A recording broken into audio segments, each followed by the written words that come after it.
All right, today we are going to finish coloring in our Roygbiv birds. Remember to color slowly around the eyes. The eyes look really cute when they're left nice and white. And then I added a different color for my beak. When you color, just use your hand. Try not to use your whole arm. That way you really get that color where you want it. And I color them pretty dark.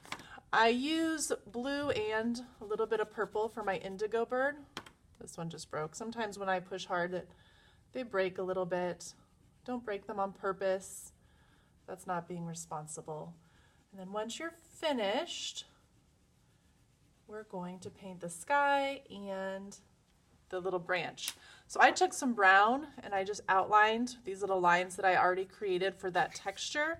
The crayon won't, or the paint won't stick to the crayon, so it's kind of nice to paint over when it has a few little lines. And if you want to add a few more too, you can always add a few more. That just gives it that texture of a tree branch. Now, when I start painting, I'm going to remember that I'm going to use the tip of my brush, my water, and I'm going to tickle my paint. So when I tickle the paint, I'm just pushing, not at all really, I'm just pushing lightly. I'm going to go around all of the parts to my bird that I've already drawn and I've already colored in. This is kind of a blue-green.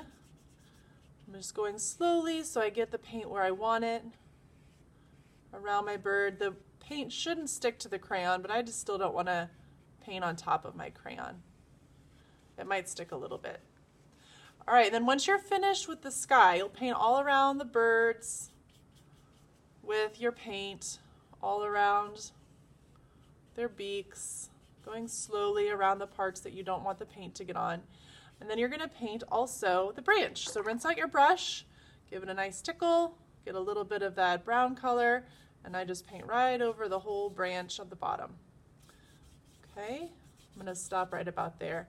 If you want to add another color, you can always add another color. Let's see, sometimes I think orange and brown look interesting together, so I'm just going to add a little orange to my brown. That looks kind of like a different shade of brown. Maybe I'll just use orange over here. Some of that brown's mixed in there. When I need to rinse out, when I need to switch colors, again, rinse out your brush so you get a different color and those colors stay clean. Now, when you're completely finished painting, you are going to get your feathers. And these are kind of cute because they're just little teeny feathers that you can use for the wings, and they add a little bit of texture. When I use my feathers, I'm going to also get a glue bottle. This cap twists off. You can just attach it right to the side so you don't lose the cap. Now if I have, let's see, I'm going to do these first because I have those feathers. If I have two wings showing, I'll get two feathers, or I can just cut one in half, and there's this pointed side, so I'm going to put these right here. I'm going to put just a tiny dot of glue.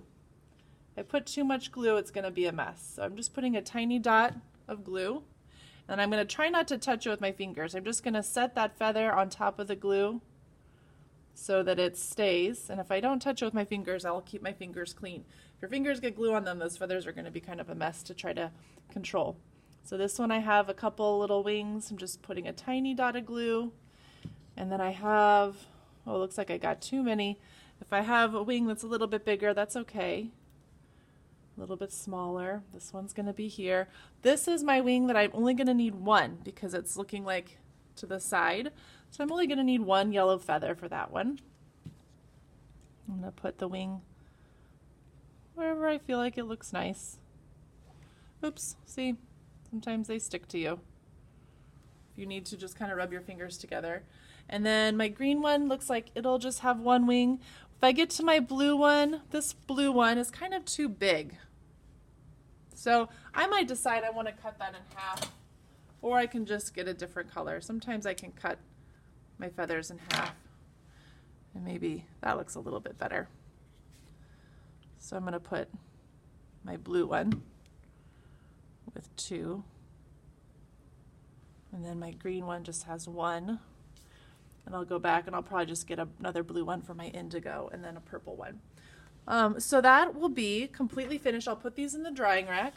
Here's one that I've already finished. You can see it looks really cute with the little feathers showing. Make sure that you put your glue away. The glue needs to come back off. Put that inside of there. And then if you didn't use any feathers, or if you see feathers on the floor, make sure you pick those up. And then we're done.